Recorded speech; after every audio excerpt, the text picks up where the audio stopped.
Video like जरूर कर लीजिए और ऐसे वीडियो लगातार फ्री में पाने के लिए चैनल को तुरंत सब्सक्राइब कर लीजिए और बेल आइकन को जरूर टैप कर लीजिए ताकि आगे भी सारे वीडियो आपको मिलते रहे। यूट्यूब में फॉलो करते हैं तो प्लीज ये वाला फ्री टेलीग्राम चैनल जरूर ज्वाइन कर लीजिएगा। सारे नोटिफिकेशन सारे अपडेट यहीं पे आते हैं, ध्यान रखिए। नमस्कार दोस्तों, एग्ज़ाम प्रिपरेशन के यूट्यूब चैनल पर एक बार फिर से आप सभी का स्वागत है। और आज की इस क्लास में जो आपका टॉपिक है वो है मृदा अपरदन और संरक्षण। इससे प्रश्न आते हैं आपके एग्जाम में और इम्पॉर्टेंट है। यूपी पीसीएस प्रीलिम्स और आरओ एग्जाम दोनों के लिए ही महत्वपूर्ण है।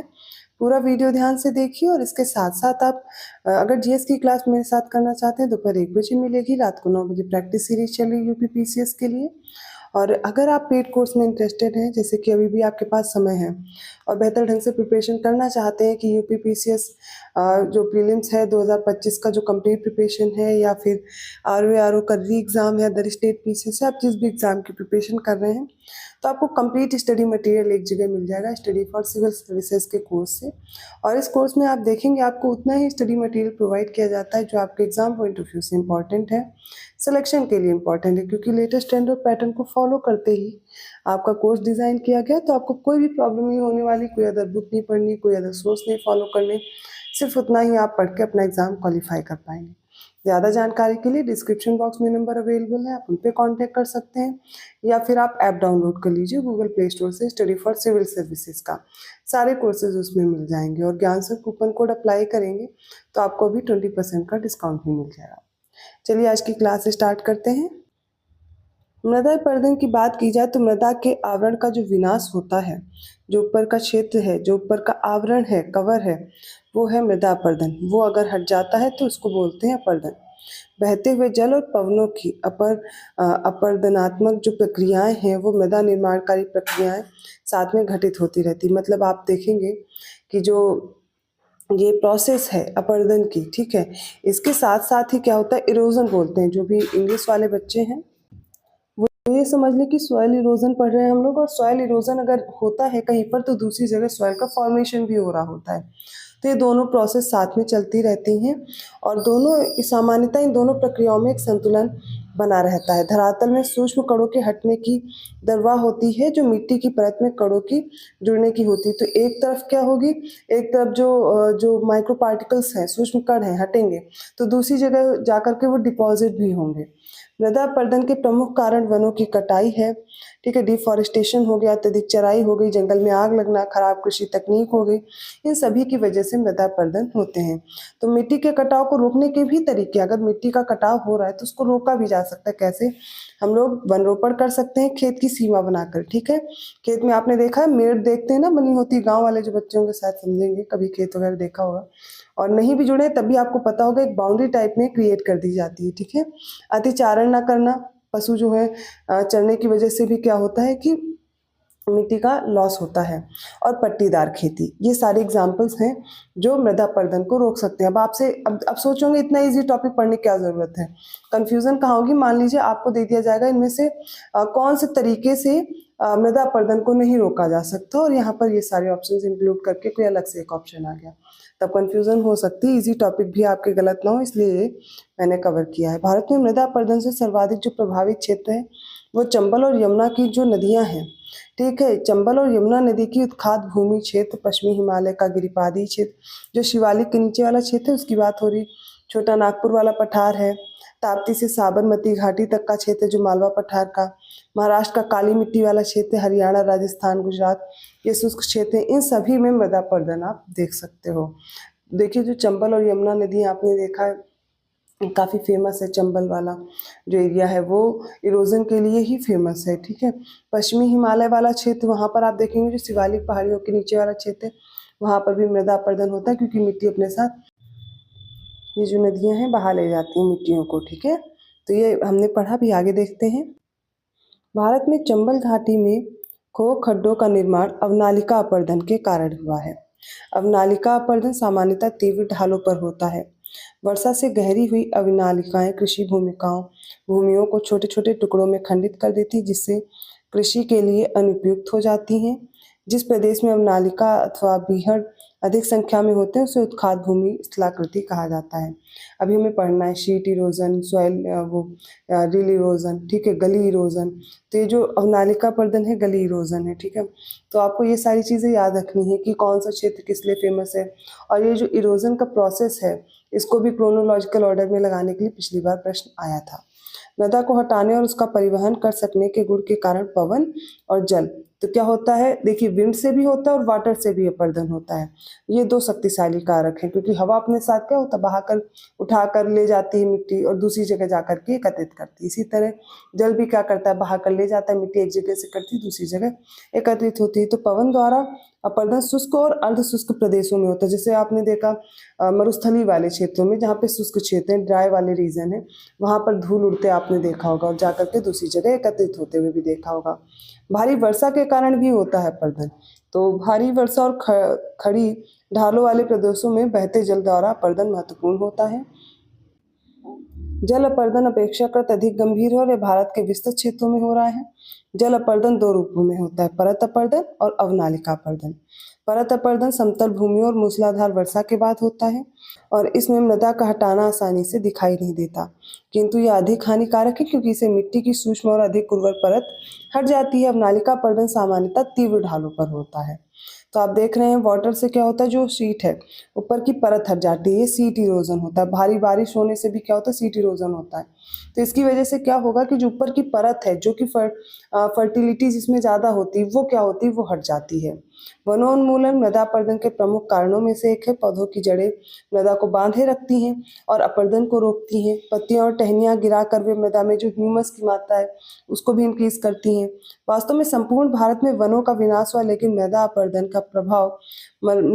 पर उनका प्रभाव देश के पहाड़ी भागों में अधिक पड़ा है, क्योंकि देखिए वहां पर मिट्टी को रोक रखने का कार्य करते हैं ये पेड़ पौधे। लेकिन पहाड़ी क्षेत्रों में हो गया तो ये जो वन उन्मूलन हुआ है, डिफॉरेस्टेशन, इसका बहुत प्रभाव पड़ा है। कैसे, अगर वन नहीं होंगे तो मिट्टी को रोक के नहीं रखेंगे, भारी बारिश होती है तो क्या होगा, जो मिट्टी की परत है वो हटती चली जाती है। तो ये वन क्या करते हैं, पेड़ पौधे क्या करते हैं, मिट्टी को रोक के रखते हैं। इस वजह से, इसकी वजह से ना होने की वजह से जो डिफॉरेस्टेशन अगर ये हो जाता है तो क्या होगा, इरोजन होने लगेगा। अब ये जो सॉइल इरोजन है, मृदा अपरदन है, कितने प्रकार से होते हैं, इनके क्या कारण हैं, और ये हमसे प्रश्न पूछा जाता है, ये जरूर ध्यान से देखिए। तो मृदा अपरदन के कारण होने वाली प्राकृतिक प्रक्रिया के आधार पर विभिन्न प्रकार के मृदा अपरदन होते हैं। पहला क्या है, बूंदाघात या आसफाल अपरदन। ये कैसे होता है, तो वर्षा की बूंदों या छींटों के कटाव में मिट्टी की सतह पर गिरने वाली बारिश की बूंदों के प्रभाव के कारण कटाव होता है, जो टुकड़ों की संरचना के विनाश का कारण बनता है। ये पहला इरोजन है, जो बारिश की बूंदें पड़ती उनकी वजह से जो कटाव होता है। फिर क्या होगा, अब ये तेज बूंदें आएंगी जिनकी वजह से ऊपर की परत हट जाती है, तब बोलेंगे परत अपरदन। तो परत अपरदन में ये शीट इरोजन है, ठीक है। इसमें क्या होगा, पानी की एक बड़ी लहर ढलान के नीचे बड़े क्षेत्रों पर परत के रूप में बहती है। आमतौर पर भारी बारिश के बाद समतल भूमि पर होता है, जहां मिट्टी हटाने पर आसानी से ध्यान नहीं दिया जाता है। परत अपरदन अधिक हानिकारक है क्योंकि यह महीन और अधिक उपजाऊ ऊपरी मिट्टी को हटा देता है। नेक्स्ट है रिल इरोजन। तो रिल इरोजन में क्या होगा, रिल अपरदन से तात्पर्य है कि अल्पकालिक संकेंद्रित प्रवाह पथों के विकास से, जो पहाड़ी ढलानों पर कटाव के लिए तलछटी स्रोत और तलछट वितरण प्रणाली दोनों के रूप में कार्य करते हैं। ये चारों पूछे गए थे अवनालिका को जोड़ करके, जिसे हम लोग गली इरोजन बोलते हैं। तो अवनालिका अपरदन में वर्षा के कारण गहरी हुई नालियां भूमि को छोटे छोटे टुकड़ों में काट देती हैं। इसे खेती के लिए अनुपयुक्त बना देते हैं और ये आमतौर पर खड़ी ढलानों पर आम है। नेक्स्ट है वायु अपरदन। तो वायु अपरदन में हवा समतल या ढलान वाली भूमि से ढीली जो मिट्टी होती है, ऊपरी वाली मिट्टी को उड़ा ले जाती है। और धारा चैनल अपरदन, या एक जल की एक मोटी धारा होती है जो प्रवाहित होती है और चैनल को अपरदित करके एक स्थिर ढाल जब तक नहीं प्राप्त कर लेती तब तक प्रवाहित होती रहती है। इसकी वजह से भी अपरदन होता है। तो ये इरोजन के ये सारे कॉजेज आप जरूर देख लीजिए, और जो भी चीज़ें मैंने बताई हैं इंपॉर्टेंट है। बट हम ये सॉयल इरोजन को रोक कैसे सकते हैं, तो संरक्षण कैसे करेंगे। यदि मृदा अपरदन और मृदा क्षय मानव द्वारा किया जाता है तो स्पष्टतः मानव द्वारा ही इसे रोका जा सकता है, और संतुलन बनाए रखने के लिए प्रकृति के लिए अपने नियम हैं। बिना संतुलन बिगाड़े भी प्रकृति मानवों को अपनी अर्थव्यवस्था का विकास करने के लिए पर्याप्त अवसर प्रदान करती है। मृदा संरक्षण की एक विधि है जिसमें मिट्टी की उर्वरता बनाए रखी जाती है, मिट्टी के अपरदन और क्षय को रोका जाता है और मिट्टी को निम्नलिखित दशाओं को सुधारा जाता है। मृदा अपरदन मूल रूप से दोषपूर्ण पद्धतियों द्वारा बढ़ता है। किसी भी तर्कसंगत समाधान के अंतर्गत पहला काम ढालों की कृषि योग्य खुली भूमि पर खेती को रोकना है और 15 से 25% ढाल प्रवणता वाली भूमि का उपयोग कृषि के लिए नहीं होना चाहिए। यदि ऐसी भूमि पर खेती करना जरूरी है तो क्या किया जाए, वहां पर सीढ़ीदार खेत बना लेने चाहिए, जिससे पानी क्या होगा, रुक रुक कर जाएगा, तो इरोजन कम होगा। भारत के विभिन्न भागों में अति चराई और स्थानांतरित कृषि, ये तो आप जानते हैं कि शिफ्टिंग कल्टीवेशन का कितना इफेक्ट पड़ता है, तो भूमि के प्राकृतिक आवरण को दुष्प्रभावित करते हैं, जिससे विस्तृत क्षेत्र में अपरदन की चपेट में ये आ गए हैं। ग्रामवासियों को इनके दुष्परिणामों से अवगत करवाकर अति चराई और स्थानांतरित कृषि है इसको नियमित और नियंत्रित करना चाहिए। समोच्च रेखा के अनुसार मेड़बंदी होनी चाहिए, समोच्च रेखी सीढ़ीदार खेत बनाना चाहिए, नियमित वानिकी, नियंत्रित चराई, आवरण फसलें उगाना, मिश्रित खेती करना, सस्यावर्तन करना, ये सारे उपचार हैं, ऐसे तरीके हैं जिसके द्वारा मृदा अपरदन को कम करने के लिए किया जाता है। अवनालिका अपरदन को रोकने तथा उनके बनने पर नियंत्रण करने के प्रयत्न करने चाहिए। अंगुलियाकार अवनालिकाओं को सीढ़ीदार खेत बनाकर समाप्त करना चाहिए। बड़ी अवनालिकाओं में जल के अपरदनात्मक जो तीव्रता है इसको कम करने के लिए बांधों की एक श्रृंखला बना देनी चाहिए। और अवनालिका जो है, ये जो गली इरोजन होता है, इसमें क्या होता है, सीड्स की ओर फैलाव को नियंत्रित करने के लिए विशेष ध्यान देना चाहिए और यह कार्य अवनालिकाओं को बंद करके सीढ़ीदार खेत बनाकर और आवरण वनस्पति को इनका रोपण करके रोकना चाहिए। शुष्क और अर्धशुष्क जो क्षेत्र हैं वो कृषि योग्य भूमि पर बालू के टीलों के प्रसार को वृक्षों की रक्षक मेखला बनाकर वन्य कृषि को रोकने का प्रयास करने चाहिए और कृषि के लिए अनुपयुक्त भूमि को चारागाहों में बदल देना चाहिए। केंद्रीय शुष्क भूमि अनुसंधान संस्थान, ठीक है, इसने पश्चिमी राजस्थान में बालू के टीलों को स्थिर करने के प्रयोग किए हैं। CAZRI इसकी बात हो रही, ठीक है। महत्वपूर्ण और तथ्य क्या है, जैसे सौरगम, सौरगम क्या है, ज्वार को बोलते हैं, किसी अन्य फसल की तुलना में भूमि अपरदन के लिए अधिक उत्तरदायी होती है, ठीक है।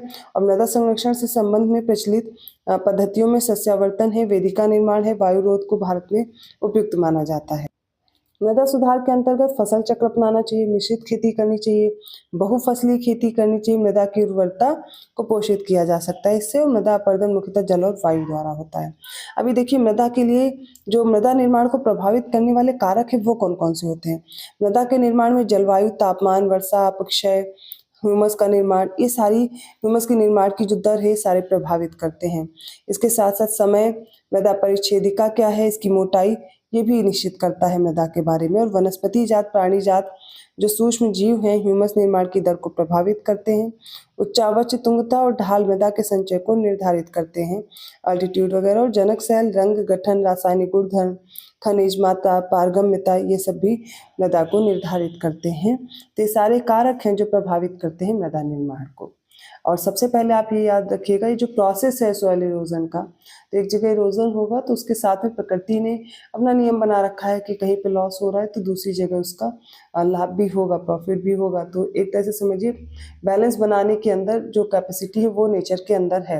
तो जो सॉइल इरोजन होता है तो कहीं ना कहीं दूसरी जगह अगर नेचर के द्वारा खुद से हो रहा है, प्रकृति के द्वारा है, तो दूसरी जगह मृदा का निर्माण भी हो रहा होता है। लेकिन अगर मृदा का जो ये अपरदन है मानव द्वारा है तो जाहिर सी बात है मानव को ही इसमें अपने प्रयास करने चाहिए, इसको रोकने का प्रयास करना चाहिए। तो इसमें प्रकृति को हम लोग हस्तक्षेप कर रहे हैं तो उसको और सुधार लाने की कोशिश करनी चाहिए। ये आज की क्लास रही, आई होप आपको समझ आई होगी, वीडियो अच्छा लगा होगा। अगर वीडियो अच्छा लगा तो प्लीज़ लाइक कीजिए, चैनल को सब्सक्राइब कीजिए और लोगों को शेयर भी करते रहिए। क्लास कैसी लगी आप कमेंट करके ज़रूर बताइएगा। क्लासेस में आप जानते हैं जैसे ही क्लास शुरू होती है सिर्फ आपके कंटेंट से रिलेटेड बात की जाती है, कोई अदर बात नहीं होती। तो आप कोशिश कीजिए ज़्यादा से ज़्यादा लोगों को सजेस्ट भी कीजिए, क्योंकि मैं बार बार आप लोग से नहीं बोलती, सिर्फ एक बार बोलती हूँ। अगर आप चैनल पर न्यू हैं तो सब्सक्राइब जरूर कर लीजिए और उन लोगों को शेयर करते रहिए। आपके लिए काफ़ी बेनिफिशियल क्लासेस यहाँ से मिलेंगी जो कि आपके अपकमिंग एग्जाम्स के लिए इम्पॉर्टेंट है। थोड़ा ही समय लगता है जिसमें आप बेहतर कंटेंट प्रिपेयर कर पाते हैं। और पेड ग्रुप के लिए ऐसे ही और बेहतर कंटेंट पाने के लिए, वीडियो क्लासेस पाने के लिए आप पेड ग्रुप ज्वाइन कर सकते हैं। अभी भी ठीक ठाक समय है। आर एग्ज़ाम के लिए आप प्री एग्ज़ाम के लिए अच्छे से प्रिपरेशन स्टार्ट कीजिए, साथ में मेंस की भी की जा सकती है जो समय आपके पास है, क्योंकि एक बार पेपर दे चुके हैं दूसरी बार देना है। तो कोशिश कीजिए अच्छे से तैयारी कीजिए। और जो कोर्स आप ज्वाइन करना चाहते हैं वो स्टडी फॉर सिविल सर्विसेज के ऐप में मिल जाएगा। मैं मिलती हूँ अगली क्लास में, तब तक के लिए धन्यवाद।